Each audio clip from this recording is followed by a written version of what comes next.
Hey-o, guys, time for me to finally give you my WWE Night of Champions review. It's been a hectic week for me. I have another job now, and, really, I just couldn't get the nerve to review this card. I tried it once. You know what? Now I'm finally going to review it, and here's the review. Pay-per-view obviously was last Sunday, or a week ago now, from, I believe it was Dallas, Texas. Don't remember the name of the arena, but anyways, so the pay-per-view started off with the WWE Tag Team Championship with John Morrison and The Miz defending against Finlay and Hornswoggle. You know what, I gotta say, this was a pretty good opener. Not a fan of Hornswoggle a lot, but now I like how they're using him. When you use Hornswoggle just to make that one or two appearances in a match, works great. Thought Miz and Morrison did a great job being, the bully type heel by bullying Hornswoggle and, keeping their distance from Finlay because they didn't want a piece of him. Typical bullies right there, which is working great. Gotta say, when Hornswoggle did his spot, it was good. Like I said, I liked how they used him here. Did his lucha libre, did his flying head scissors, did that little stunner, which I think makes the whole crowd pop, and he did another lucha move, but I don't remember, on Miz. And it was on Miz, so it keeps Miz's credibility kind of low, but still, it was the perfect guy of the team to hit it on. Then the finish came when Miz and Morrison threw Hornswoggle off the top rope when he was going for the tadpole splash, and they got the win and retained. It was a good thing that they kept the straps because I think Miz and Morrison are the best thing for the tag team division in all of WWE right now. So for them to keep those straps, which are technically the WWE, which are the Tag Team Championship, it's a good thing there. Then the next match was the United States Championship match when Matt Hardy defended his title against Chavo Guerrero. Yeah, that was the opponent. I mean, really, this match was good, but, I just don't buy Chavo in this position. Chavo Guerrero only belongs of having gold for Cruiserweight in ECW, and he's never going to have it again.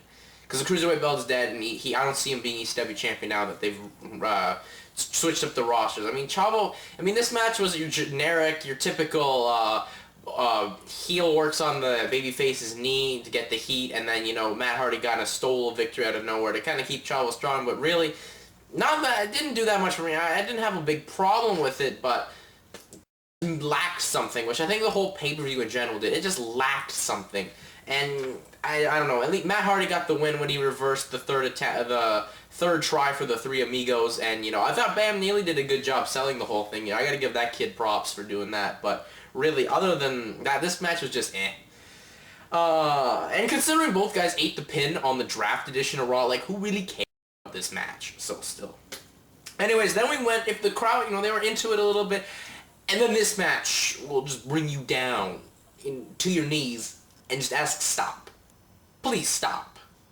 This was the ECW Triple Threat Championship match where Kane defended the gold against The Big Show and Mark Henry. This match took a drastic turn for the worst when Kane got back over the top rope and his back hit the apron. I think that was a legit injury. He did kind of sore on his back.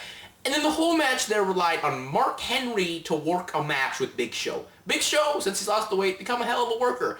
Mark Henry, 10 years, never a hell of a worker. Never in the bit. And his match that I saw before that, which was the draft edition of Raw against Triple H, he showed a lot of confidence. He showed a lot of, a great intensity and great stuff. But this, oh my God, he did not have pacing at all. He didn't know what he was doing. When he went to pick up Kane, Kane may have told him to go away, but no. And it was just sloppy all around. When Kane got back in there, Big Show tried a sloppy-looking backdrop driver, and then, the finish came when Kane hit a superplex on Big Show off the top, and Mark Henry ran full speed, mind you. The first thing he's ever done full speed in this company, and he hit the big splash and got the win there, and became ECW champion. This was a bad match. Don't watch it. No buys. Just terrible. Terrible match. Then we went to the next match, which was the World Tag Team Championship. Cody Rhodes and Hardcore Holly defended against Ted Dibiase and his mystery partner. Ted Dibiase stalled a little bit and wanted to start things out against Hardcore Holly. Cody Rhodes turned heel and became his partner. And Ted Dibiase got the win, basically, with hitting his $1 million dream like his father used to do, which is cool. And then the Russian leg sweep, and they got the win. So, this wasn't... I'm not going to even rate this match because it was more of just an angle to build it up. But, hey... as we'll get to the next match here, which is the Intercontinental title match, where Chris Jericho defended against the mystery partner. I kind of didn't like the whole mystery thing, in two matches, especially back-to-back, but I guess it worked to an extent here. It was Chris Jericho, and before the match, he was cutting a promo saying, he's wrestling. Shawn Michaels, is an asshole, basically, that he can't come 40 minutes away from his home to be in the arena here in Dallas since he lives in San Antonio. And when Chris Jericho's worked with herniated discs, broken arms, kids' birthday parties, etc., and, he's here defending his title. And then they announced that Kofi's music hit, and it's a bit of a shocker, but I will give props to Gilbert Blaze, because on Skype he did call this, and it made perfect sense to me, and when they brought him to Raw, I just knew they would probably do it here, and they did, and this match, even though it was generic, the crowd really didn't get into Kofi at all, not a big reaction, but that's because he's on ECW. A lot of the WWE audience does not watch ECW, which explains the no big reaction here. I kind of don't know what they were talking about, the fans that is, because they were chanting boring. When this match, it was going pretty good and pretty strong. Granted, it was your old school, the heel just dominating the babyface, and then the babyface getting that victory out of nowhere, and it really doesn't work, especially when you just throw titles on a guy like Kofi. But, it works to an extent here, I would say, because one, they get the title out of the way in the Shawn Michaels-Chris Jericho feud, which is something that this feud needed, because the IC belt was just a bump in the road. Two, I guess Kofi can work it out. If they push it and build it correctly, it can work. But I just don't see it. Look at the last time they did that. It was Santino Marella getting that win over Umaga. It didn't work, and that's because they don't put emphasis on these titles. They didn't put, the turn by Cody Rhodes when him and Dibiase and they became champions. No pop. They don't care because these belts aren't pushed enough.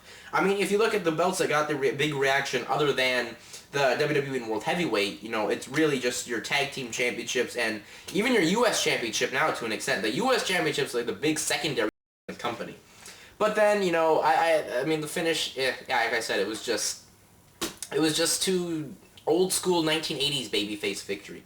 And then moving on to the next match, which was the Women's Championship match. Mickie James defended against Katie Lee Burchill. I gotta say, Katie Lee almost killed Mickie James, ripped Mickie James' arm out of her socket when she kind of botched the arm on top of the rope and you pull down spot. I don't know. I thought that this match was eh. It could have been a lot better, but I think it's because, this is Katie Lee's first time on paper. She probably had the jitters there. So I'm going to let this pass a bit. You'll probably see my rating. I'll pass it a little bit more than I normally would. But still, it was another okay Diva match. We've been spoiled a lot in the past pay-per-views with great decent WWE Diva matches. This one was eh. The finish came when Mickie James hit the jumping DDT and retained the belt. And it just wasn't Katie's time. Just wasn't her time to be yet on pay-per-view. I think she needs more molding. And then we go to the two main events, the World Heavyweight Championship match, Edge versus Batista. This match was pretty good. Much better than what these two put on all of last year, which was garbage and hard to watch, especially their cage match from One Night Stand. Probably the slowest cage match of the year. And then TNA just somehow, or worst cage match I should say, and then TNA somehow took that out. But anyways, let's focus on this match. This match was good. I thought, honestly, Edge always being the ultimate opportunist, he'd counter all the big moves, and then, he got after Batista bomb, the whole La Familia came out, and Vicky got up and pulled the... And Vicky, when she gets in the ring, she'll take these big bumps, and I'll give her a hell of a credit, because she's not a worker. She's a middle-aged mom doing these things, so I gotta give her lots of props for that. And then Edge got the win when he hit Batista head with the title belt, and Chavo came in, who was wearing a ref shirt, and came down with La Familia, and got the count. Yeah, it was kind of a wacky finish, but it made sense, because that's what Edge is all about in La Familia. He had to keep the title. And then it worked out to an even better extent the next night, which I think was a lot better use of Punk there than against the Triple H at the end of the night of this pay-per-view. And then let's get to that main event. It was Triple H defending the WWE Championship against John Cena. And man, could Triple H have been more orange? Good God, man. He could have been a walking advertisement for Tropicana. That is how orange this man was. But really, this match was good, but it wasn't good as you thought it could be. They hyped it up so much, a little bit, not so much, but they hyped it up as this being the first time since WrestleMania 22. Really don't know why Triple H did not decide to get the loss here and then at a WrestleMania down the road get a win and becomes even a bigger pop. I really didn't understand why he didn't do that, but that's just me. There was a bit of sloppiness in here. I thought, Triple H's crippled crossface was sloppy. Yeah, it was very sloppily executed. But, I guess this match was good, but just missed that magic moment. So, Triple H got the win after a pedigree. And, yeah, that's it. Overall, I give this pay-per-view a thumbs in the middle. I thought the main events were good, and that's basically, I guess, what saved it from being a complete thumbs down. I give it thumbs in the middle, but I wouldn't recommend you check it at all. I mean, just skip this one. Anyways, that's it for me. I'm out. Peace.